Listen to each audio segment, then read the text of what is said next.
इस दुनिया में जो आया वो एक दिन जरूर जाएगा। ये शाश्वत सत्य है। मृत्यु जो जीवन का अंत नहीं बल्कि आत्मा की नई यात्रा का आरंभ है। फिर भी हम इसे अनदेखा कर माया मोह में उलझे रहते हैं। पर जीवन का अंत निकट आता है तब हमें ये समझ आता है कि असली सच्चाई क्या है। मृत्यु केवल एक घटना नहीं बल्कि जीवन का एक सबसे बड़ा सबक है। ये हमें सिखाती है कि हमारी दौलत, प्रसिद्धियाँ और उपलब्धियाँ यही छूट जाती हैं, लेकिन हमारे कर्म और संस्कार हमारे साथ जाते हैं। तो आइए आज इस जीवन में मृत्यु के रहस्य में चक्र को समझने का प्रयास करते हैं और जाने क्यों मृत्यु को समझना हमारे जीवन का सबसे महत्वपूर्ण सत्य है।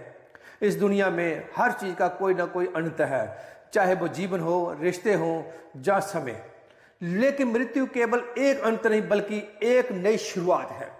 यह जीवन का सबसे बड़ा सत्य है जिसे कोई ना झुठला सकता है ना कोई बदल सकता है।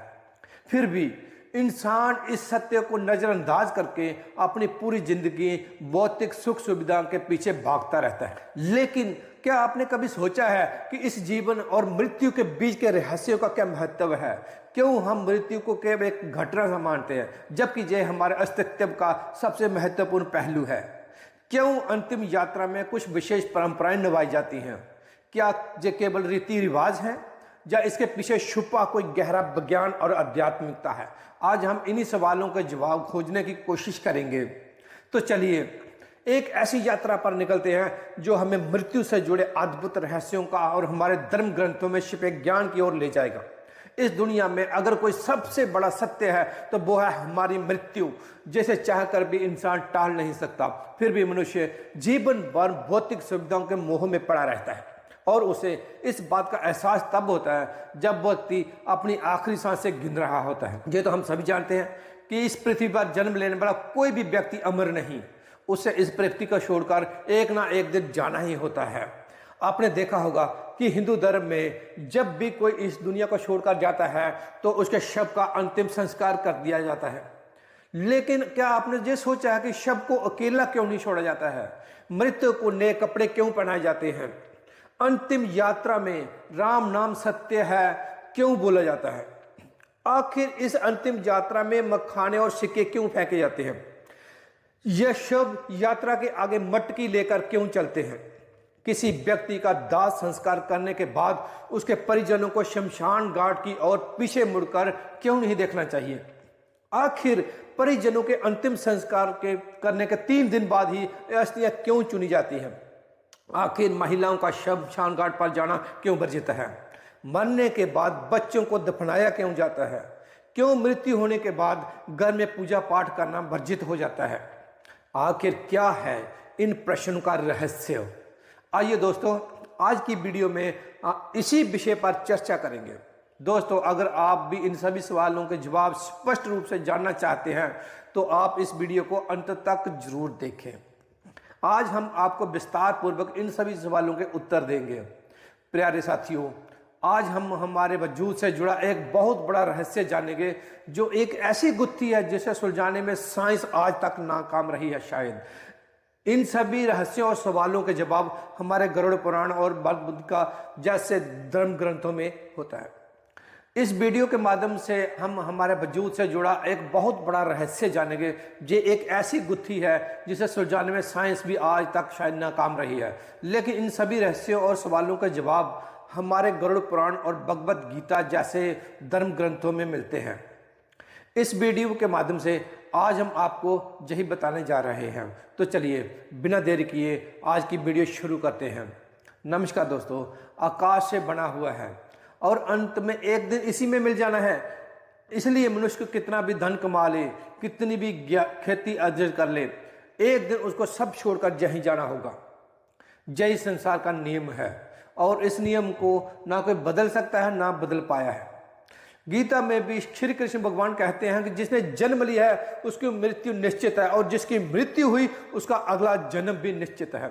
ये चक्र निरंतर चलता ही रहता है। साथियों, आपने ये कहावत तो सुनी ही होगी, ये जीवन तो नश्वर है, यानी कि हम सबको एक ना एक दिन इस मृत्यु लोकर जाना ही होगा। इसके बाद भी मनुष्य इस विषय पर बात करने से बचता है और मृत शब्द से भी भय खाता है। शायद इसीलिए महाभारत काल में युधिष्ठिर ने यक्ष से कहा था, दुनिया का सबसे बड़ा आश्चर्य यही है कि मनुष्य रोज किसी ना किसी को मरते हुए देखता है, लेकिन स्वयं अपने मरने के बारे में कभी नहीं सोचता है, जबकि मौत तो एक दिन उसकी भी होनी है। प्यारे साथियों, पहले हम ये जानने का प्रयास करेंगे कि मृत्यु होने के बाद मृत शरीर को यानी कि शव को अकेला क्यों नहीं छोड़ा जाता है। प्यारे साथियों, आज हम जिस लोक में रहते हैं उसे मृत्यु लोक कहा जाता है। मृत्यु लोक में मृत्यु के बाद अंतिम संस्कार से जुड़ी ऐसी कई बातें हैं जो हम नहीं जानते हैं। हम मृत्यु लोक से मृत व्यक्ति के शव को विदा करने से कुछ नियम बनाए गए हैं, जिनका आधार आध्यात्मिक होने के साथ साथ वैज्ञानिक भी है। अगर आपने गौर किया हो, यदि किसी व्यक्ति की मृत्यु सूर्यास्त के बाद होती है तो उसके परिजन उसके रात बीतने के बाद का इंतजार करते हैं और अगले दिन जाकर शव को जलाते हैं। यदि शव को रात भर रखना पड़े तो उस दौरान जानकार लोग शव को अकेले नहीं छोड़ते हैं, बल्कि कोई ना कोई व्यक्ति शव के पास पूरी रात भर रहता है और सुबह दाह संस्कार पूर्ण होने तक शव की देखभाल करता है। प्यारे साथियों, पहले संक्षेप में जान लेते हैं कि किन परिस्थितियों में शव का दाह संस्कार नहीं करना चाहिए। गरुड़ पुराण में इस बात का भी स्पष्ट वर्णन है कि 3 स्थितियों में शव का दाह संस्कार उचित समय के लिए ही टाल देना चाहिए। पहली परिस्थिति ये है कि मनुष्य की अगर मृत्यु सूर्यास्त से पहले होती है तो उसको रात भर घर में ही रखना चाहिए और दूसरे दिन अंतिम संस्कार करना चाहिए, अन्यथा आत्मा को सद्गति प्राप्त नहीं होगी। दूसरी परिस्थिति ये है, यदि किसी व्यक्ति की मृत्यु पंचकाल में होती है तो उस व्यक्ति के घर परिवार को या खानदान में 5 लोगों की और मृत्यु भी हो सकती है। इसलिए धर्मशास्त्र के ज्ञानी इस समस्या के समाधान के रूप में आटे या पवित्र सूखी घास से 5 पुतले बनाते हैं और इन्हीं शव के साथ में उनको की अर्थी पर रखकर पूरे विधि विधान के साथ पंचदोष समाप्त करते हैं। इसके बाद ही अंतिम संस्कार किया जाता है। पंचकाल में अंतिम संस्कार किए जाने से आत्मा को मोक्ष प्राप्त नहीं हो सकता। तीसरी परिस्थिति, शव का अंतिम संस्कार तब नहीं करना चाहिए जब मृत व्यक्ति का पुत्र मुख आदमी उपस्थित ना हो और वह यात्रा कर पहुंचने वाला हो। पुराणों में इस बात को बहुत ही महत्वपूर्ण माना गया है। यदि वो पुत्र के हाथ में वखानी दी जाए तो आत्मा को सतगति प्राप्त होती है। साथियों, अब बिना देर किए ये भी जान लेते हैं कि मृत्यु के बाद शव को अकेला क्यों नहीं छोड़ना चाहिए। इसके पीछे क्या मान्यता है और क्या वैज्ञानिक तथ्य है। मृत्यु के बाद आत्मा 13 दिन तक घर में निवास करती है। गरुड़ पुराण में बताया गया है कि मृतक का शव पूजनीय हो जाता है। ऐसे में दाह संस्कार से पहले शव को अकेला नहीं छोड़ा जाना चाहिए, अन्यथा यह आत्मा का अपमान होता है। गरुड़ पुराण में यह भी लिखा है कि यदि शव को चींटियां, कीड़े मकोड़े, कुत्ते या बिल्ली इत्यादि से हानि होती है तो ऐसे ही कष्ट आत्मा को जमलोक के मार्ग में भी खेलने पड़ते हैं। इसलिए परिवारजनों की यह जिम्मेवारी बनती है कि मृतक शरीर की सुरक्षा करें।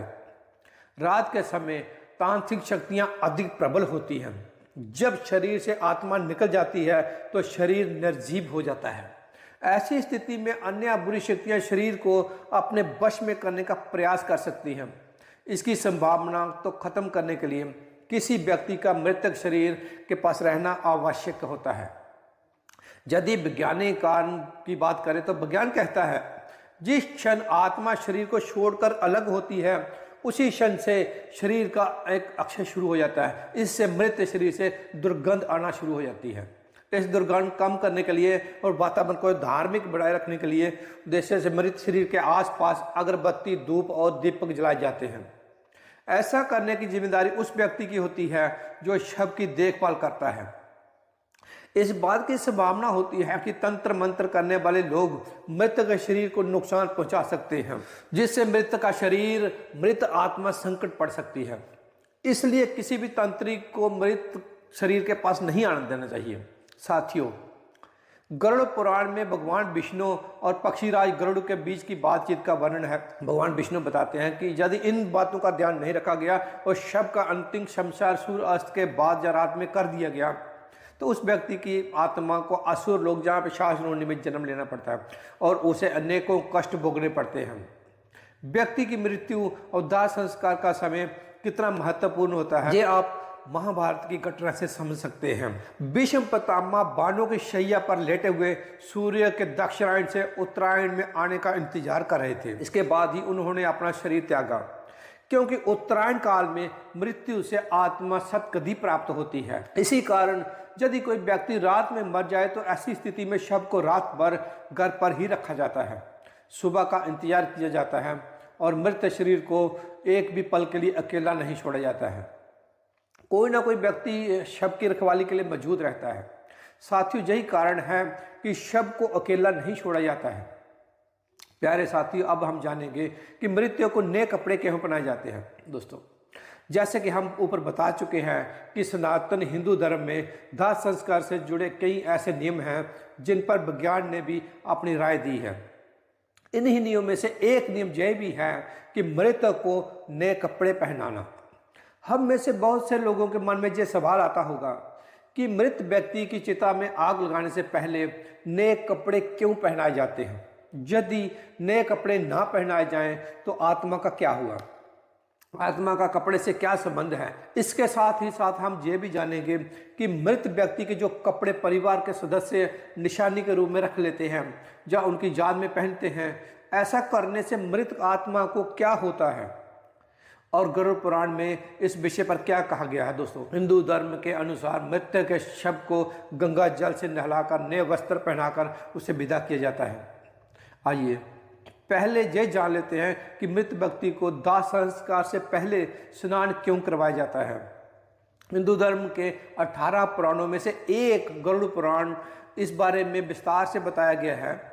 गरुड़ पुराण के अनुसार भगवत नाम एम गोत्र का उच्चारण करते हुए मृत व्यक्ति को नहलाने की बात की गई है, और यदि किसी कारणवश तीर्थ स्थल में अंतिम संस्कार नहीं हो रहा हो तो ऐसी स्थिति में मृतदेह को स्नान कराने के लिए पानी में गंगा जल मिलाकर स्नान करवाना चाहिए। इस दौरान ध्यान में रखें कि भगवत नाम जप का उच्चारण नहीं होना चाहिए, क्योंकि मंत्र उच्चारण करते हुए नहलाने वाले इंसान के हाथों से स्पर्श किया हुआ जल भी अपवित्र हो जाता है, जिससे ये जल जहाँ भी पड़ता है अपने आसपास का वातावरण शुद्ध कर देता है। जब यही पवित्र जल मृत व्यक्ति के देह पर पड़ता है तो शरीर का रंच तत्व और तम कणों का आवरण नष्ट हो जाता है और आत्मा का शरीर से मोह कम हो जाता है। दोस्तों, जिस रज और तप कणों की बात हम जहाँ कर रहे हैं वो प्रकृति से ही उत्पन्न हुए 3 गुण हैं। पहला सतोगुण, रजोगुण तो तीसरा तपोगुण, जो अविनाशी जीव आत्मा को शरीर में बांध कर रखते हैं। इस बात को आसान शब्दों में समझें तो मृत देह का अंतिम संस्कार से पहले इस प्रकार से स्नान कराने से उसकी आंतरिक शुद्धि होती है। इसके बाद शरीर पर चंदन, तिल के और घी का लेप लगाना चाहिए। फिर उस शव को नए वस्त्र पहना देना चाहिए। गरुड़ पुराण के अनुसार किसी भी शव को बिना वस्त्रों के नहीं जलाना चाहिए। मृत के शरीर को वस्त्र से पूरी तरह से ढक देना चाहिए और इस बात का विशेष रूप से ध्यान रखना चाहिए कि मृत के वस्त्र नए हो, शुद्ध हो और सफ़ेद रंग के हों। हिंदू धर्म शास्त्रों में सफ़ेद रंग को शांति और पवित्रता का रंग माना जाता है, इसलिए मृत देह के शरीर को सफ़ेद कपड़ों से ढका जाता है। सनातन धर्म में सफ़ेद रंग को शुद्धता और मोक्ष का प्रतीक भी माना जाता है। गरुड़ पुराण में यह भी बताया गया है कि मृत व्यक्ति को पहनाए जाने वाले वस्त्रों को पहले थोड़ी देर धूप में रखना चाहिए और हो सके तो गौमूत्र या गंगा जल का छिड़काव भी करके उन्हें शुद्ध कर लेना चाहिए। ऐसा करने से कपड़ों के माध्यम से मृत व्यक्ति के शरीर की चारों ओर एक पवित्र कवच बन जाता है, जो शव को बुरी शक्तियों से संपन्न से आने से बचाता है। साथ ही साथ ऐसा माना जाता है कि मृतक यमलोक की नई यात्रा पर जा रहा है। ऐसे में नए वस्त्र पहनाकर ही उसे विदा किया जाना चाहिए। इसके बाद अंतिम संस्कार की विधि को आगे बढ़ाते हुए मृतदेह को चिता पर रख दिया जाता है और उसके ऊपर पुष्प, चंदन और 5 प्रकार के पवित्र लकड़ियों को रखकर मुखाग्नि दी जाती है। दोस्तों, दाह संस्कार के बाद अस्थियों की राख एवं अस्थियों को गंगा आदि पवित्र नदियों में प्रवाहित कर देना चाहिए। ऐसा करने से उस मनुष्य के सारे पाप धुल जाते हैं और उसकी आत्मा पाप मुक्त हो जाती है। आत्मा की शुद्धि और पाप मुक्ति के लिए ही मृतक के परिवार द्वारा नए कपड़े पहनाते हुए उसे आदर पूर्वक विदा किया जाता है और आत्मा की शांति की प्रार्थना की जाती है। प्यारे साथियों, आइए अब हम आपको बताते हैं मृत व्यक्ति के कपड़े निशानी के तौर पर रखने से आखिर में होता क्या है। दोस्तों, जब हमारा कोई अपना इस दुनिया से चला जाता है तो अक्सर हम उनकी वस्तुओं को उस व्यक्ति की याद के रूप में संभाल कर रख लेते हैं। इन वस्तुओं में आमतौर कपड़े और उस व्यक्ति की पसंदीदा चीज़ें भी होती हैं। कई बार ऐसा भी होता है कि मृतक के कपड़े उनके घर वाले पहन लेते हैं, लेकिन ऐसा कभी नहीं करना चाहिए। सनातन धर्म के अनुसार मृत व्यक्ति के कपड़े पहनने की सख्त पाबंदी है। मान्यता है कि मृतक की आत्मा का अपनी चीज़ों से जुड़ाव बना रहता है और मृतक के कपड़ों को पहनने से आत्मा का हमारी तरफ आकर्षण बढ़ता है, जिससे मोक्ष प्राप्ति नहीं होती है। ऐसा भी माना जाता है कि अगर कोई उस मृत व्यक्ति के कपड़े पहनता है तो वो उस व्यक्ति से जुड़ी यादों से बाहर नहीं आ पाता है। इसीलिए अगर हम किसी मृत व्यक्ति का सामान अपने इस्तेमाल में लाते हैं तो यह हमें मानसिक रूप से कमज़ोर बना देता है, क्योंकि हम उस व्यक्ति के ना होने का दुख क्षण को भूल ही नहीं पाते हैं और वो व्यक्ति हमें बार बार जाता है। इसीलिए कहा जाता है कि आपको मृत्यु की कोई भी वस्तु या कपड़े आदि उपयोग की हुई चीज़ें इस्तेमाल में नहीं लानी चाहिए।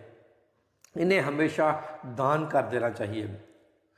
प्यारे साथियों, अब तक हमने जाना कि मृतक को नए कपड़े क्यों पहनाए जाते हैं और अब हम जानेंगे कि अंतिम यात्रा में राम नाम सत्य क्यों बोला जाता है। अंत में हम बताएंगे कि शव यात्रा में मृत व्यक्ति के ऊपर मखाने और सिक्के क्यों फेंकते हैं।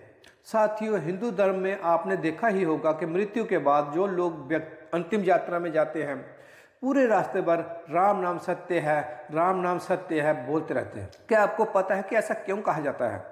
अंतिम यात्रा के दौरान राम का ही नाम क्यों लिया जाता है? आखिर क्यों महादेव भी राम की महिमा का गुणगान करते हैं? साथ ही हम ये भी देखेंगे कि कैसे राम नाम के जाप का चमत्कार एक प्रभाव आपके जीवन पर पड़ता है। कैसे राम नाम के प्रभाव से वाल्मीकि जैसे एक साधारण डाकू विकलदर्शी ऋषि बन जाते हैं और रामायण जैसे महाकाल की रचना कर देते हैं। साथियों, गोस्वामी तुलसीदास जी ने अपने एक चौपाई में कहा, तुलसी अपने राम को नीच बजो खींच बढ़ो वे सभी उल्टा सीधा बीज। इस चौपाई का अर्थ है कि राम का नाम जैसे भी लिया जाए, चाहे प्रेम से चाहे गुस्से से, ये ठीक वैसे ही फल देगा जैसे कि खेत में पड़ा बीज चाहे उल्टा हो चाहे सीधा हो पौधा बनकर फल देता है। तुलसीदास जी से एक भक्त ने पूछा था कि जब मन भक्ति करने का नहीं करे तो तभी मंत्र जाप करने से क्या फल मिलता है? तुलसीदास जी ने कहा, जैसे जमीन में बीज बोने के समय ये नहीं देखा जाता कि बीज उल्टे पड़े हैं या सीधे पड़े हैं, लेकिन समय आने पर सभी बीज अंकुरित हो जाते हैं और सभी उल्टे सीधे बीजों से फसल तैयार हो जाती है। इसी तरह राम नाम का जाप कैसे भी किया जाए उसका फल अवश्य ही होता है। दोस्तों, पद्म पुराण में भी प्रसंग मिलता है। एक बार माता पार्वती ने महादेव से पूछा कि आप किसका ध्यान करते हैं?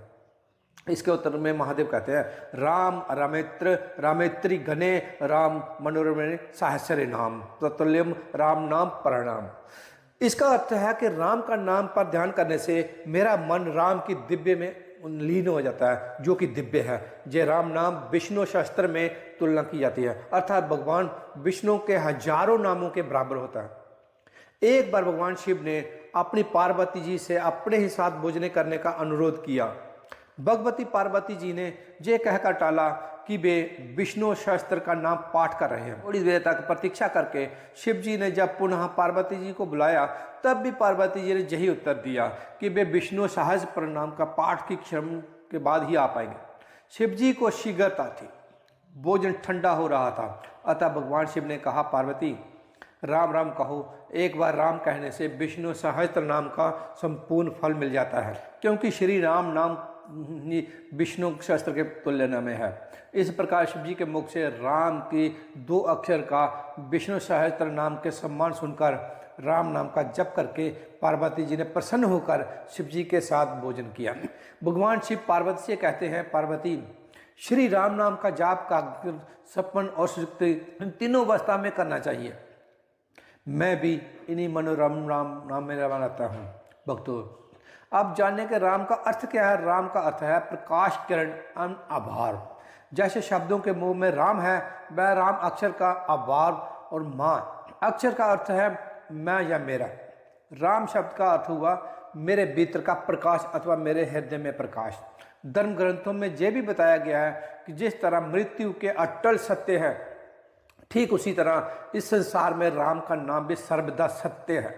दोस्तों, अंतिम यात्रा के दौरान राम नाम सत्य है का नारा लगाने का मतलब मृत्यु को सुनाना नहीं होता, बल्कि इसका उद्देश्य परिजनों और अपने मित्रों को समझाना होता है कि जिंदगी में और जिंदगी के बाद भी केवल राम नाम ही सत्य है, बाकी सब व्यर्थ है। महाभारत में भी राम नाम की महिमा के ऊपर एक प्रसंग मिलता है जिसमें ये युधिष्ठिर बताते हैं कि अंतिम यात्रा के दौरान राम सत्य का नारा क्यों लगाया जाता है कि जब मृत के शरीर को शमशान ले जाता है तब उसके पीछे चल रहे लोग राम नाम सत्य है बोलते हैं, परंतु जब मृत्यु का संस्कार समाप्त हो जाता है वो वे पंचतंत्रों में मलीन हो जाता है। इसके बाद साथ के लोग जब वापस आते हैं तो वे राम नाम को भूलकर अपनी अपनी दुनिया में व्यस्त हो जाते हैं और उसकी संपत्ति को प्राप्त करने के लिए आपस में लड़ने लगते हैं। कि आगे युधिष्ठिर कहते हैं कि हर मनुष्य अपने जीवन में कभी ना कभी किसी न किसी की अंतिम यात्रा में अवश्य जाता है और राम नाम सत्य है का नारा लगाता ही है,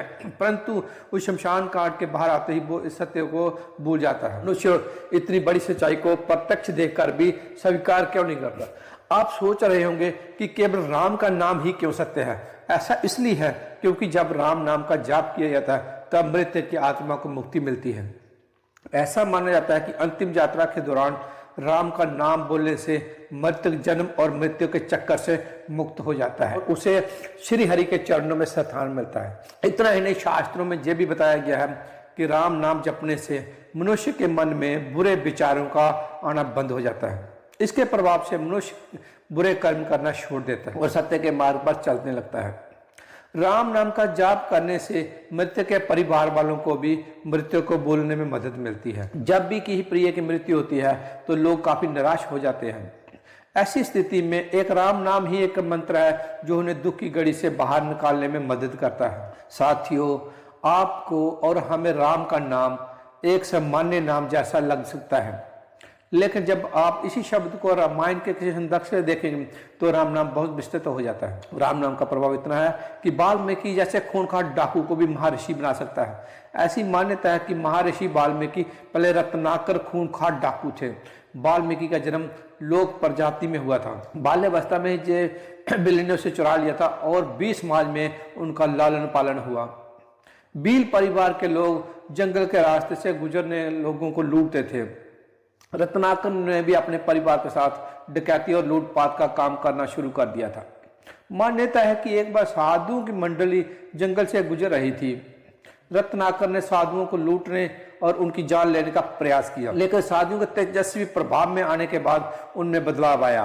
उन्होंने अपने कर्मों के लिए माफी मांगी और साधुओं से अपने उद्धार का मार्ग बताने का आग्रह किया। साधुओं ने उन्हें तब सा नदी के तट पर राम नाम जाप करने को कहा। दोस्तों, केवल राम नाम के जाप से उनके जीवन में ऐसा परिवर्तन हुआ कि वे त्रिकालदर्शी हो गए और श्री राम के जन्म से पहले ही उन्होंने 24,000 श्लोकों में रामायण की रचना कर दी। साथियों, यह थी राम नाम की महिमा। हमने अब तक समझा कि कैसे राम का नाम आपको भव सागर से पार कर सकता है। आइए साथियों, अब जानते हैं शव यात्रा में मखाने और सिक्के क्यों फेंके जाते हैं। दोस्तों, मखाना फेंकने का कारण है समाज को शिक्षा देना कि ये अहंकार त्यागने का समय। मृत व्यक्ति को सामने देखकर समाज ये सीख ले। मखाना को सांकेतिक रूप में इस्तेमाल किया जाता है क्योंकि जिस तरह मखाना बाहर से फूला हुआ होता है और दबाव डालने पे सिकुड़ जाता है, ठीक उसी तरह व्यक्ति जब जिंदा होता है कई चीजों के लिए बाहर से घमंडी हो जाता है, लेकिन मरने के बाद वो एक लाश बनकर रह जाता है। सिक्का फेंककर यह संदेश दिया जाता है कि जो इंसान जिंदगी भर उसके पीछे भागता रहा वो मरने के बाद अपने आसपास सैकड़ों सिक्के होते हुए भी उन्हें एक भी सिक्का उठा नहीं सकता। हिंदू शास्त्रों के अनुसार मृत्यु के बाद व्यक्ति की आत्मा पर परमात्मा में लीन हो जाती है, इसलिए शव यात्रा में देखना शुभ माना जाता है। शास्त्रों के अनुसार किसी की अंतिम विदाई देखने से पहले व्यक्ति को पुण्य की प्राप्ति होती है। शव यात्रा के महत्व को गरुड़ पुराण में इस तरह लिखा गया है कि यदि कोई व्यक्ति किसी मृत व्यक्ति को कंधा देता है तो उस व्यक्ति को नेक यज्ञ के बराबर पुण्य मिलता है। प्यारे साथियों, अब हम जानें कि मृत व्यक्ति को शमशान ले जाते समय उसकी अस्थि के आगे एक व्यक्ति मटके में क्या लेकर चलता है। इसका संबंध व्यक्ति के शरीर से होता है। इसके बाद जानेंगे मुखाने देने से पहले पानी से भरे मटके को गिराकर तोड़ा क्यों जाता है तथा शव को जलाते समय उसके सर पर डंडा क्यों मारा जाता है। साथियों, मृत्यु लोक में जन्म लेने वाले हर जीव जंतु को एक समय के बाद ये लोक छोड़ना ही पड़ता है।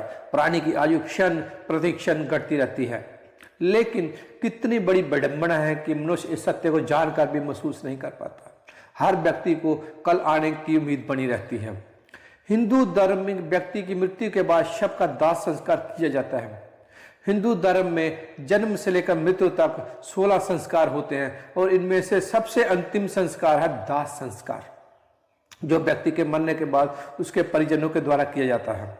इस संस्कार के अंतर्गत वेदों में कई नियम बताए गए हैं जो मान्यता अनुसार आत्मा को मुक्ति दिलाने के लिए जरूरी होते हैं। ये नियम बड़े विचित्र हैं। अधिक लोगों को इसकी सही जानकारी नहीं होती, अगर होती भी है तो आदि अधूरी गरुड़ पुराण में बताई गई। ये केवल मान्यता नहीं है कि इसका आधार आध्यात्मिक और वैज्ञानिक दोनों है। आज हम आपको अंतिम संस्कार से जुड़े कुछ अजीबोगरीब नियम और मान्यता के बारे में बताएंगे और साथ ही साथ उनका आध्यात्मिक और वैज्ञानिक कारण भी स्पष्ट करेंगे। दोस्तों, आज देखने को मिलता है कि हम में से कई लोग अपनी पुरानी मान्यताओं को अंधविश्वास माना जाता है और वैज्ञानिक तर्क देकर धर्म की किसी उल्लेख को नजरअंदाज कर देते हैं। पतली रस्सी में बंधी मटकी, इस मटकी को हाथ में पकड़कर मृतक का कोई परिजन शव के सबसे आगे चलता है, फिर शमशान घाट पहुंचकर इसी मटकी की अग्नि पर रखकर सुलगा दिया जाता है और इसी से मृतक का दाह संस्कार किया जाता है। यानी घर से लाई गई इसी अग्नि से मृतक का शरीर जलाया जाता है। मृतक के घर से लाई गई अग्नि से ही अंतिम संस्कार करने के पीछे एक खास वजह है। दरअसल दूल्हा दुल्हन जिस अग्नि के फेरे लेकर विवाहित जीवन में प्रवेश करते हैं, उस अग्नि को मंत्र उच्चारण से स्थापित कर दिया जाता है। अनजान व्यक्ति इसी अग्नि का उपयोग घर, यज्ञ, पूजा इत्यादि में पूरे जीवन करता है। जहाँ तक कि मरने के बाद भी इसी अग्नि से ही दाह संस्कार किया जाता है। पुराने समय की इस प्रथा को मान्यता के रूप में आज भी घर से अग्नि जलाकर सुलगा हुआ एक हंडा जहाँ उपला मटकी में रखकर शमशान जाया जाता है और फिर इसी से मृतक का दाह संस्कार किया जाता है।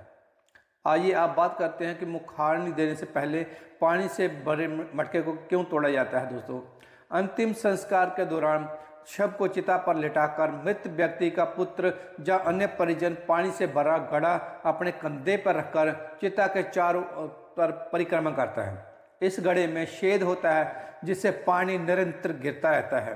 परिक्रमा करने के बाद यह घड़ा जमीन पर गिराकर तोड़ दिया जाता है, जिसके बाद शव को अग्नि दी जाती है। आइए जानते हैं ऐसा करने का धार्मिक और वैज्ञानिक क्या कारण है। दोस्तों, शास्त्रों के अनुसार हर चीज निश्वर है, सजीव से लेकर निर्जीव तक सभी एक निश्चित समय पर नष्ट हो जाते हैं। हिंदू धर्म के अनुसार जीवन एक छेद वाले घड़े की तरह है जिसमें आरु रूपी पानी और हर पर टपकता रहता है और ऐसे ही बूंद बूंद करके मटके से गिरते गिरते वो पानी कुछ ही समय में खत्म हो जाता है। ठीक वैसे ही जैसे किसी जीव की आयु एक निश्चित समय पर समाप्त हो जाती है। जब आयु खत्म हो जाती है तो निष्प्रभाव से मोह टूटता है। दोस्तों, अगर आपको ऐसा लगता है कि इसके पीछे सिर्फ अंधविश्वास है तो आपको बता दें ऐसा बिल्कुल भी नहीं है। दरअसल इसके पीछे एक ठोस वैज्ञानिक कारण है। पुराने समय में शमशान घाट नहीं हुआ करते थे। ऐसे में शव को खेतों में जलाया जाता था। मटके में पानी भरकर शव के चारों ओर घूमने के वैज्ञानिक कारण ये रहता था कि ताकि जब शव को जलाया जाए तो आग केवल उसी क्षेत्र में रहे, आगे ना फैले। इसी वजह से परिक्रमा के दौरान पानी गिराकर वहां की जमीन को गिला किया जाता था।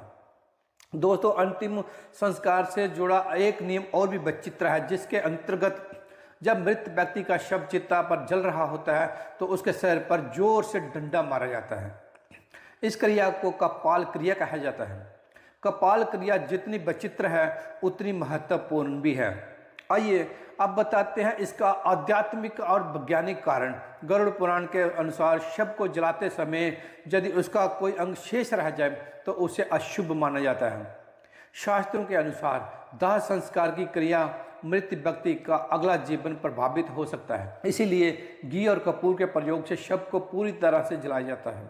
कई बार पूरा शरीर जल जाने पर भी सर नहीं जल पाता, इसीलिए डंडे से प्रहार करके उसे फोड़ दिया जाता है, जिससे वो पूरी तरह जल जाता है। डंडे से प्रहार से खोपड़ी के बीचों बीच किया जाता है, जहाँ पर ब्रह्मरंध्र होता है। धार्मिक मान्यता के अनुसार जिस व्यक्ति का ब्रह्मरंध्र भेद दिया जाता है उसे स्वर्ग मिलता है। कभी कभी यह भी संभव है कि अंतिम संस्कार के समय यदि खोपड़ी पूरी तरह ना जले तो तांत्रिक इसे अपने साथ ले जाकर तंत्र क्रियाओं में इसका उपयोग करते हैं। ऐसे में मृत व्यक्ति की आत्मा को बहुत कष्ट पहुंचता है और मृतक के परिवार भी संकट आ सकता है। दोस्तों, अब आपको बताते हैं कि सर पर डंडा मारने के बारे में विज्ञान क्या कहता है। विज्ञान के अनुसार खोपड़ी की हड्डी इतनी मजबूत होती है कि उसे आग में पूरी तरह जलकर राख होने में बहुत समय लगता है।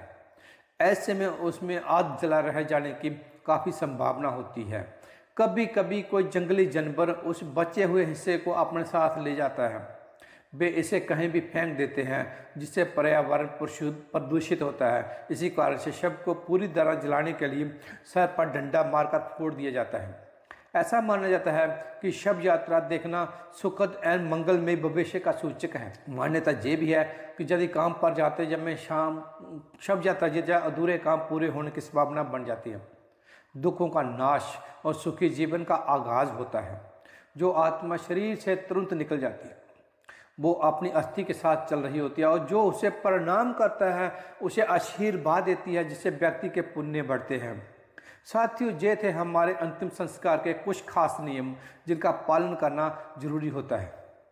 अन्यथा ऐसा माना जाता है कि अगर इन नियमों के पालन में किसी प्रकार की लापरवाही हुई तो मृत की आत्मा को बड़े कष्ट उठाने पड़ते हैं। इसी कड़ी में यह भी बताया गया है कि दाह संस्कार करने के बाद उसके परिजनों में किसी को भी पीछे मुड़कर शमशान घाट की तरफ नहीं देखना चाहिए। साथियों, गरुड़ पुराण में भगवान विष्णु ने पक्षीराज गरुड़ को मृत्यु लोक के रहस्य, मरणोपरांत आत्मा की गति, प्राणियों की मृत्यु इत्यादि के बारे में सब विस्तार से बताया है। मृत व्यक्ति के शरीर को छोड़ने के बाद आत्मा कब कितने समय कहाँ रहती है, इस बारे में बताते हुए भगवान विष्णु ने यह भी बताया कि किसी व्यक्ति का दाह संस्कार करने के बाद उसकी परिजनों अर्थात परिवार वालों को शमशान की ओर पीछे मुड़कर कभी नहीं देखना चाहिए। असल में दाह संस्कार के बाद शरीर तो जल जाता है, लेकिन आत्मा का अस्तित्व रहता है। गीता में भी यही बताया गया कि आत्मा को कोई शस्त्र काट नहीं सकता, आग जला नहीं सकती, जल गीला नहीं कर सकता और वायु सुखा नहीं सकती। यही आत्मा शरीर के जन्म से लेकर मृत्यु के अंतिम संस्कार तक सारे कर्मों को खुद अपनी आंखों से देखती है। गरुड़ पुराण में आगे बताया गया कि आत्मा का अपने सर्जनों का मोह बना रहता है। आत्मा के मोहग्रस्त होने के बाद व्यक्ति की आत्मा अपने परिजनों के आसपास ही भटकती रहती है। इस स्थिति में मृत्यु की आत्मा को मुक्ति मिलने में काफ़ी कठिनाई होती है। इसीलिए ऐसी स्थिति में इस मोह का टूटना बहुत जरूरी है, क्योंकि ऐसा नहीं हो तो मृत्यु की आत्मा का परलोक गमन नहीं हो पाता, वो प्रेत योनि में बंद कर रह जाती है। मृतक की आत्मा और परिजनों के माध्यम इस मोह को तोड़ने के लिए यह स्पष्ट आदेश है कि दाह संस्कार के बाद कोई भी सज्जन पीछे मुड़कर ना देखे, जिससे मृतक की आत्मा को ऐसा लगे कि उसी के परिजन उसे मोह नहीं करते। वे अग्नि को समर्पित करके अपने संसारिक जीवन में वापस जाना चाहते हैं। परंतु यदि किसी ने भी पीछे मुड़कर देखा तो मृत्यु की आत्मा को यह लगेगा कि परिजनों के अंदर अभी भी मृत व्यक्ति के प्रति बहुत लगाव है और वह आत्मा वापस लौटने का प्रयास करती है। लेकिन अगर किसी ने पीछे मुड़कर नहीं देखा तो मृत्यु की आत्मा को ये समझ में आसानी होगी कि उसका इस लोक में समय पूरा हो गया है। वो अपने मन को दूसरे लोक में जाने के लिए तैयार करती है। मृत व्यक्ति की आत्मा को मोह को भंग करने के उद्देश्य से और भी कई कर्म कांड हैं जो 13 दिन तक किए जाते हैं। पीछे मुड़कर ना देखना शुरुआती चरण में आता है। शमशान में जलती चिता की ओर पीछे मुड़कर देखने पर मृत्यु की आत्मा जीवित व्यक्ति को प्रभावित करके सताने भी लग सकती है। बच्चे आत्मा के प्रभाव में जल्दी आ जाते हैं। इसीलिए यदि बच्चे शमशान घाट में गए हों तो शमशान लौटते समय बच्चों को सबसे आगे रखना चाहिए। दाह संस्कार के बाद पीछे मुड़कर ना देखना आत्मा को एक प्रकार का संदेश देना होता है कि अब मृत व्यक्ति की आत्मा का उसके परिजनों से संबंध तोड़ने का समय आ गया है। मोह के बंधक से मुक्त होकर मुक्ति के लिए अब आगे बढ़ो।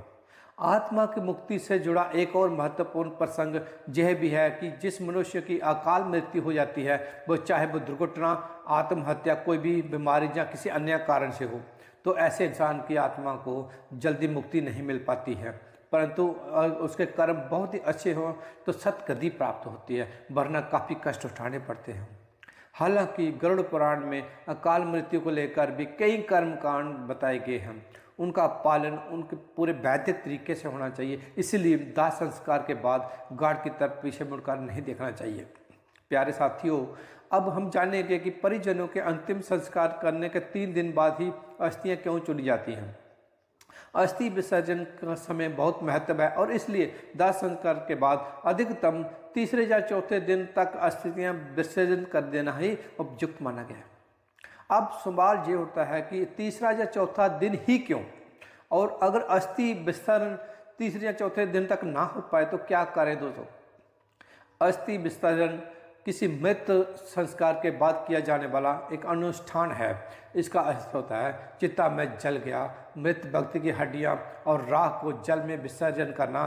शास्त्रों के अनुसार अस्थियों को पवित्र नदियों में ही विसर्जन करना चाहिए, जिसमें सबसे ज़्यादा महत्व गंगा नदी का है। इसलिए हर साल करोड़ों की संख्या में लोग हरिद्वार और वाराणसी जैसे पुण्य स्थानों पर देश के हर कोने से अस्थि विसर्जन के लिए आते हैं। दोस्तों, अस्थियों का विसर्जन एक साधारण प्रक्रिया नहीं है। ये कार्य इतना महत्वपूर्ण है कि अगर इसे सही समय से सही नियम के साथ ना किया जाए तो आत्मा को मुक्ति नहीं मिलती। ऐसा इसलिए है क्योंकि धर्म ग्रंथों में कहा गया है कि भौतिक शरीर 5 महाभूतों अर्थात 5 तत्वों से मिलकर बना है। पृथ्वी, जल, अग्नि, वायु और आकाश क्रिया के जब शरीर को जलाया जाता है तो पृथ्वी, अग्नि, वायु और आकाश को अपना अपना तत्व वापस मिल जाता है। लेकिन जब तक जल तत्व को अपना अंश नहीं मिलता तब तक चक्र पूरा नहीं होता। और इसीलिए इस अस्थियां विसर्जन सही नियम से नहीं की जाए तो आत्मा को मुक्ति नहीं मिलती और ना ही नया शरीर धारण कर पाती है। तो आइए जानते हैं अस्थि विसर्जन से विशेष नियम क्या है। इसके साथ ही साथ हम आपको गरुड़ पुराण और अन्य धर्मशास्त्रों में लिखे गंगा नदी के महत्व और अस्थि विसर्जन के सबसे उपयुक्त नदी का कारण भी बताएंगे। इतना नहीं, अस्थि विसर्जन नदियों में करने को लेकर विज्ञान क्या कहता है, आज हम यह भी जानेंगे। प्यारे साथियों, हमारे हिंदू धर्म के 18 पुराणों में से एक गरुड़ पुराण मनुष्य के जन्म और मरण के संबंधित समस्त रहस्यों का वर्णन किया गया है और इन्हीं विचित्र रहस्यों में है 3 दिन तक अस्थि विसर्जन करने का सही समय। इसके अनुसार मृत्यु होने के बाद दूसरे या चौथे दिन तक अस्थियां विसर्जन करके इकट्ठा कर लेना चाहिए और इन अस्थियों का विसर्जन 10 दिन के अंदर ही कर देना चाहिए। आज समाज के बहुत से लोग इसका पालन भी करते हैं, लेकिन इसके पीछे का रहस्य केवल कुछ लोगों को ही पता है। गरुड़ पुराण में स्पष्ट लिखा है कि जिस व्यक्ति ने चिता को आग लगाई हो उसे अस्थियों का संचय चौथे दिन करना चाहिए और अन्य लोग जिन्होंने चिता को मुखाग्नि नहीं दी है उन्हें अस्थियों का संचय दूसरे दिन या तीसरे दिन ही कर लेना चाहिए। धर्मशास्त्रों के अनुसार अंतिम संस्कार के 3-4 दिन के भीतर ही अस्थियां एकत्रित कर लेनी चाहिए, क्योंकि दाह संस्कार के दौरान मंत्रों के उच्चारण से अस्थियों में आकाश एवं तेज तत्वों की संयुक्त ऊर्जा विद्यमान हो जाती है। इसका प्रभाव 3-4 दिनों के उपरांत कम होने लगता है, जिससे यूं के चारों ओर निर्मित सुरक्षा कवच की क्षमता भी कम पड़ने लगती है। ऐसे में अनिष्ट शक्तियां या प्रेत आत्माएं जो शमशान घाट में विचरण करती रहती हैं अस्थियों पर कब्जा करके जीव को कष्ट देती है और ऐसा भी संभव है कि वे अनिष्ट कार्य शक्तियाँ उसके माध्यम से मृतक के परिजनों को भी कष्ट देने का प्रयत्न करती हैं। इसलिए ऐसी स्थिति उत्पन्न होने से पहले ही अस्थियों को शमशान से हटा लिया जाता है। लोगों का मानना है कि जिस व्यक्ति ने मुखाग्नि दी होती है उसे शमशान या अन्य अपवित्र स्थानों पर नहीं जाना चाहिए, क्योंकि वहाँ अनिष्ट कार्य शक्तियाँ उसको नुकसान पहुँचा सकती हैं। इसलिए आजकल आपने लोगों ने भी देखा होगा कि मृत के परिजन चिता की अग्नि शांत होते ही राख और अस्थियां लेकर घर लौट जाते हैं, जो कि व्यवहारिक दृष्टिकोण से सही भी लगता है। इसका कारण ये भी है कि आजकल शमशान घाट पर एक के बाद एक कई चिताएं जलाई जाती हैं। लोगों को चिता जलाने के लिए जगह ही नहीं मिलती है, इसलिए संभव है कि चिता की राख को जल 3 दिन तक छोड़ दिया जाए, तो शायद 3 दिन बाद ना तो अस्थियां मिलेगी ना ही राख मिलेगी। और अगर राख मिल भी गई तो वो आपके परिजन की है या किसी और व्यक्ति की है जो मिल गई है, ये भी पता भी नहीं चलता। इसलिए पुराने समय में अस्थि संचय के लिए 3-4 दिन इंतजार करने की बात तो ठीक है, लेकिन आज के परिप्रेक्ष्य में ऐसा कर पाना थोड़ा मुश्किल जरूर है। लेकिन दोस्तों, अस्थियां एकत्रित करने से पहले ये जान लेना जरूरी है कि जहां शव को अग्नि दी गई थी, अस्थियों को वहां से लाने से पहले विधिवत पूजा करना अनिवार्य है। फिर अस्थियों का संचयन करके उसे मिट्टी के पात्र में रखकर सफ़ेद कपड़े से ढककर गंगा घाट ले जाना चाहिए। इसके पश्चात अस्थियों को दूध एवं जल से धुलकर चंदन लगाकर एक धूने में रखकर गंगा जी में विसर्जन कर देना चाहिए। जिस मृत प्राणी की अस्थि 10 दिन के अंतर्गत गंगा में विसर्जित हो जाती है, उसका ब्रह्मलोक से कभी भी पुनरागमन नहीं होता। गंगा जल में मनुष्य की अस्थियां जब तक रहती है उतने हजार वर्षों तक वह स्वर्ग लोक में विराजमान रहता है। एक बात और है जो आपको ध्यान में रखनी चाहिए, जिस दिन अंतिम संस्कार किया गया उस दिन से अगले 13 दिन तक जब तक आत्मा का निमित्त किए जाने वाले श्राद्ध या पिंडदान पूरा नहीं होता, तब तक घर में पवित्रता का वातावरण बनाकर रखना चाहिए। मुख्य रूप से उस व्यक्ति को जिसने चिता को मुखाग्नि दी हो। इस अशोच काल के दौरान घर में पूजा पाठ या मान्यत कार्यक्रम इत्यादि नहीं करना चाहिए। इसके साथ ही घर के सारे सदस्यों को शारीरिक संबंध बनाने से भी दूर रहना चाहिए। इस दौरान मृतक को शुद्धता से बनाए गए उसकी रुचि का खाना और पानी पूरे 13 दिन तक पीपल के पेड़ तक बने मिट्टी के बर्तन में रख देना चाहिए। इसके अलावा यह भी बताया गया है कि मृत्यु के 10 दिन तक किसी योग्य ब्राह्मण से गरुड़ पुराण सुनना चाहिए और यह पाठ उसी स्थान पर करें जहां अंतिम बार मृत व्यक्ति का शव को रखा गया था। साथ ही इसका भी ध्यान रखें कि ये पाठ सूर्यास्त से पहले ही खत्म हो जाए। धर्मशास्त्रों के अनुसार यदि किसी कारण अस्थि विसर्जन 10 दिनों तक ना हो पाए तो अस्थि विसर्जन तीर्थ श्राद्ध पूर्ण होने के बाद ही किया जाना चाहिए। चाहे चलिए जानते हैं गंगा जैसी पवित्र नदियों में ही अस्थियों का विसर्जन क्यों किया जाता है। दोस्तों, गंगा में अस्थियों के विसर्जन से कई कथाएं प्रचलित हैं। इससे जुड़े पौराणिक मान्यता कहानी आप में से कुछ लोगों को शायद पता होगी, अगर नहीं तो आओ जानते हैं। इस पौराणिक कथा के अनुसार राजा शांतनु और माँ गंगा का विवाह हुआ। जब माँ गंगा का राजा के पुत्र पैदा हुए तो एक एक करके पूरे 7 पुत्रों को माता गंगा ने गंगा नदी में प्रवाहित कर दिया। राजा ये सब देखकर भी वचन में बंधे होने कारण माँ गंगा को नहीं रोक सका। लेकिन जब 8वें पुत्र की बारी आई तो उन्होंने ऐसा करने की वजह पूछी, जिस पर माँ गंगा ने उत्तर दिया कि जिन 7 बच्चों को उन्होंने गंगा नदी में प्रभावित किया है वे सब देवता थे जो श्राप के कारण मृत्यु लोक में जन्मे थे। उनके उद्धार के लिए गंगा नदी में विसर्जन करना ही एकमात्र उपाय था। इसी मान्यता के अनुसार अस्थियों को गंगा नदी में विसर्जित करने का प्रचलन शुरू हुआ। विज्ञान के अनुसार अस्थि विसर्जन नदियों में होने के कुछ लाभ भी हैं। इससे जल को पोषक तत्व मिलते हैं, मृदा की पूर्वा शक्ति बढ़ती है जो खेती के लिए अच्छा है। अस्थि विसर्जन से पानी की गुणवत्ता में सुधार होता है। दोस्तों, आशा है कि आपको ये बात समझ में आ गई होगी कि धर्म ग्रंथों में अस्थियों का संचयन 3 दिन के अंदर किए जाने का क्यों कहा गया है और फिर उन अस्थियों को गंगा नदी में ही क्यों प्रभावित करना महत्व दिया गया है। चलिए मित्रों, मृत्यु से जुड़े रहस्यों का गहराई से विश्लेषण करते हैं। धर्मशास्त्रों के अनुसार मृत्यु के बाद व्यक्ति की आत्मा और उसके अवशेषों के प्रति विशेष विधियां और परंपराएं बनाई गई हैं। इसका उद्देश्य मृत की आत्मा को शांति प्रदान करना और जीवित परिजनों को अनिष्ट शक्तियों से बचाना है। इस विषय को समझने के लिए इसे चरणबद्ध तरीके से समझाते हैं। 1. अस्थि संचरण की महत्ता। 3-4 दिनों में अस्थियों का संग्रह क्यों? दाह संस्कार के समय किए गए मंत्रों उच्चारण से स्त्रियों के आकाश और तेज तत्वों की ऊर्जा समाहित हो जाती है।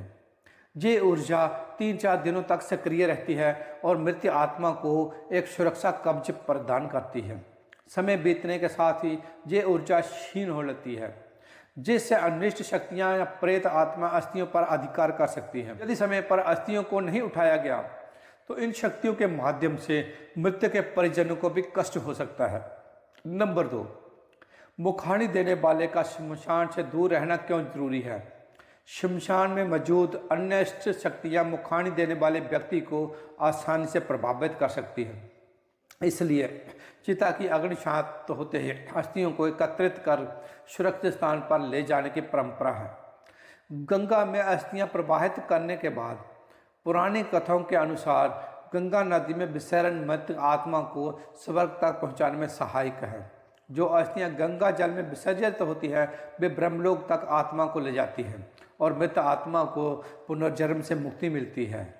गंगा जल में अस्थियां हजारों वर्षों तक सुरक्षित रहती है, जिससे मृत्यु को उतने वर्षों तक स्वर्ग का सुख प्राप्त होता है।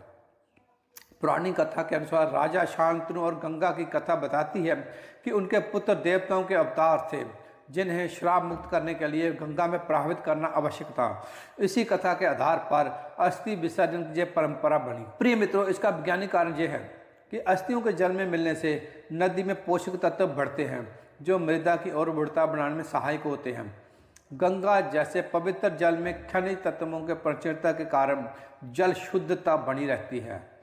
मृत्यु के बाद 13 दिन तक घर में मांगलिक का कार्य, पूजा पाठ और अन्य शुभ गतिविधियां नहीं की जाती। इस दौरान पिंडदान और श्राद्ध कर्म के माध्यम से आत्मा को शांति देने का प्रयास किया जाता है। घर के सभी सदस्यों को इस दौरान संयमित रहना चाहिए और विशेष रूप से मुखानी देने वाले को पूजा अर्चना और शारीरिक संबंधों से दूर रहना चाहिए। 13 दिनों तक मृत आत्मा के लिए पीपल के पेड़ पर मिट्टी के पात्र में भोजन और जल चढ़ाने की परंपरा है। ये आत्मा को संतुष्ट करने और उसे अपने अगले पड़ाव तक शांति से पहुंचाने में सहायक माना जाता है। गरुड़ पुराण में मृत्यु के बाद आत्मा की यह यात्रा, कर्मों के फल और आत्मा की मुक्ति के विषय में विचित्र जानकारी दी गई है। इसे मृत्यु के 10 दिनों तक नियमित रूप से सुनना चाहिए। पाठ सूर्य उदय के बाद और सूर्यास्त से पहले संपन्न करना आवश्यक है। यदि स्त्रियों को 10 दिन के भीतर विसर्जित नहीं किए जा सके तो श्राद्ध और तीर्थ यात्रा के बाद इसे गंगा या अन्य पवित्र नदी में प्रवाहित करना चाहिए। अस्थि विसर्जन से पहले अस्थियों की विधिवत पूजा करना आवश्यक है। वर्तमान में शारीरिक क्षेत्रों में शमशान घाटों पर बढ़ती भीड़ और सुविधाओं की कमी के कारण अस्थियों को 3 दिन तक वहां छोड़ना मुश्किल है। कई बार एक ही स्थान पर कई चिताएं जलाने के कारण राख और अस्थियों की पहचान करना कठिन हो जाती है। इन परिस्थितियों में चिता शांत होते ही अस्थियां संग्रह कर लेना व्यवहारिक और उचित है। धर्मशास्त्रों और पुरानी मान्यता के अनुसार मृत्यु के बाद आत्मा को शांति और मुक्ति दिलाने के लिए अस्थियों का उचित समय पर संचय और गंगा में विसर्जन करना अत्यंत महत्वपूर्ण है। यह परंपराएं आत्मा की मुक्ति के साथ साथ परिजनों की सुरक्षा निश्चित करने के लिए बनाई गई है। वहीं आधुनिक समय में इन परंपराओं को निभाने के लिए व्यवहारिक दृष्टिकोण अपनाना भी आवश्यक है। प्रिय मित्रों, आज के लिए बस इतना ही। उम्मीद करते हैं हमारे द्वारा दी गई जानकारी आपको पसंद आई हो। दोस्तों, अगर ये वीडियो आपको पसंद आई हो, लाइक और शेयर जरूर करिएगा। अगर आपने हमारे चैनल को HR कुंदल सब्सक्राइब नहीं किया हो तो ज़रूर कीजिए। फिर मिलेंगे अगले वीडियो में एक नई सीख के साथ। तब तक के लिए अपना ख्याल रखें और हमेशा मुस्कुराते रहिए। और हाँ, वीडियो को अंत तक देखने के लिए आपका बहुत बहुत धन्यवाद। हर हर महादेव।